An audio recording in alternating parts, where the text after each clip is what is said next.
Back in 1991, Cozy Powell and Ronnie James Dio tried to coexist together in the band Black Sabbath for the album that would later become known as Dehumanizer.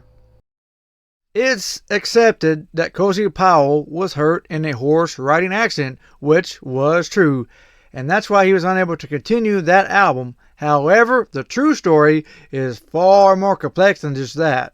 Cozy had entered Ronnie's life when Cozy was selected by Ritchie Blackmore to join Rainbow, creating the core of that band for 2 studio albums.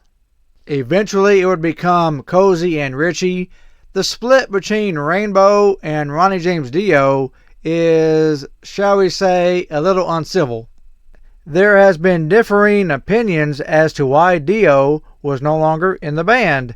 Dio has said it was his decision to leave. Ronnie would place the blame on the band's musical direction changing and Ritchie's attitude. Ritchie Blackmore has always maintained that it was his decision to fire Ronnie. It all started with Ritchie and Ronnie's wife, Wendy, not getting along.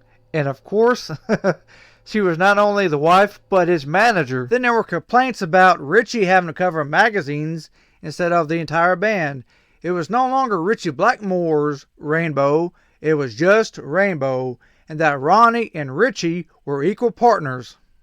How do you move out of Rainbow? Did you get the elbow or you left or what happened? It kind of, it ground to a halt, and it was funny how, it was sort of ironic how it all turned out, because during the last part of the American tour, Ronnie started to get, I suppose, inklings that all was not well in the Rainbow and the Ritchie camp with him and the rest, So Ronnie started asking me, he said, look, if this doesn't last, or if it disbands at the end of this tour, he said, would you be interested in getting a band together with me? And I said, yeah, of course.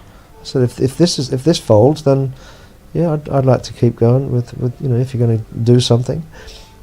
So at the end of that tour, it was decided that Ritchie was going to get a new lineup. Cozy had always sided with Ritchie on the fact that Ronnie was fired. He did not quit. But the kicker is Ronnie asked Cozy to join his solo band. He did it to, spite Ritchie. Which he did the same thing for Bob. He asked Bob Daisley, hey, come join my solo band. Perhaps Ronnie was trying to hit back by taking Rainbow with him. Whether that's true or not, only Ronnie could, answer that. But Cozy thinks that's where the heat really started between the two, because he did not join his solo band. Ronnie and Cozy would take a few, dabs at each other in the press over the preceding years. In reference to Ronnie, Cozy would always say that band members, were not living up to the standards of himself and Ritchie. However, Ronnie has a different point of view. Well, Rising, the album that everybody always says, this is one of the greatest. It was okay. This is the best album to me. This is the best Rainbow album to me, not this one. This album is a bunch of self-indulgent shit on the second side, as far as I'm concerned. I think the first side is great. It's got real songs on it. The second one was, hey, let's play a drum solo for 18 minutes, and hey, Ritchie, you can play guitar, too. Good for you. That's Rainbow. Very unhappy album. Very, very unhappy album. It was getting pretty close to the breakup of the band. We changed people anyway. We got Bob Daisley in the band now, which was great. But we had Mark Clark was in the band before that. He got aimed out very badly, I might add.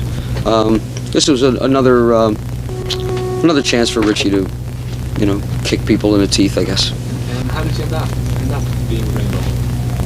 You mean at the very end of it all? Yeah, how did this come? The initial split of you and Ritchie? I didn't want to make the kind of music he wanted to make. He wanted to be a pop star, and I don't write that way. I wanted to still have roots and intelligence, and he wanted songs about love affairs. There you go, Ritchie. Have another love affair, mate. None of your marriages worked out. Cozy would enter the Black Sabbath story in 1988, becoming second in command as he helped the band regain its footing. 2 albums later, in 1991, Tony Martin and Neil Murray were replaced by a returning Geezer Butler and Ronnie James Dio. So, you had Ronnie, then you had Cozy having to coexist in the same band again. And on top of that, with Ronnie and Geezer coming back, it was by default that Cozy's position was, downgraded. Ronnie had also said he kind of wanted Simon, the previous drummer of Dio, the band Dio, to be involved, but Tony was like, no, Cozy's not the same person he used to be. Whatever that means. Come on, give it a try, give it a go. And to Ronnie's credit, he tried it. Geezer and Tony have talked about Ronnie and Cozy not getting along. However, they have never gone into great detail about what all they saw or whatever, but it was bad enough they remembered it. It wasn't going to work, let's be honest. There had to be a split somewhere. Ronnie had to go, or Cozy had to go. There had to be something done. So when Cozy had his horse accident, hey, that gave them a great reason. Instead of flinging crap at each other or a big band breakup, whatever. Hey, broken pelvis. He can't drum. 6 months. We have to get the album done. Yay. So instead of a blow up or whatever kind of crap, he's hurt. All right, who can argue with that? At the end of the day, there's only two people that know the real answer. Why the heat? Why the hatred? Why the animosity? And unfortunately, Cozy and Ronnie are both gone. I mean, we have their interviews. We have, Wendy Dio to listen to. We have Tony to listen to. We have Geezer to listen to. But at the end of the day, only those two know the full story. And Cozy's not here, like I said, and Ronnie's not here. But there appears that maybe, just maybe, there was a cooling of the two, because Ronnie talked about a rainbow reunion and that Cozy was on the phone with him and Richie trying to get it together. So maybe, just maybe, they made up before Cozy's death, and that would be, just a happy ending. I forgot what the question was. Richie Blackmore. Oh, Richie. How can I forget that question? No, I don't plan on doing that. We've had some opportunities, 6 or 7 years ago to do that, but it never came about. And then I think the worst thing that happened was that Cozy passed away. Cozy Powell passed away, and he was such an important part of all that happened. That I think once Cozy was gone, there really was no need for us to get back together again. I think Cozy was probably the figure that solidified the things between Richie and myself anyway. But and I'm not saying I won't do it because I don't, because I have a problem with Richie, because I don't. I never did, and I never will, and I will only ever thank him for all the things that he's and the importance that he has been to me. It's just not something I want to do. That's something I would just prefer to stay where it was. It's been a lot of years, and especially since we don't have Cozy anymore. On the documentary Dreamers Never Die, available on Blu-ray. No, I did not get paid to say that.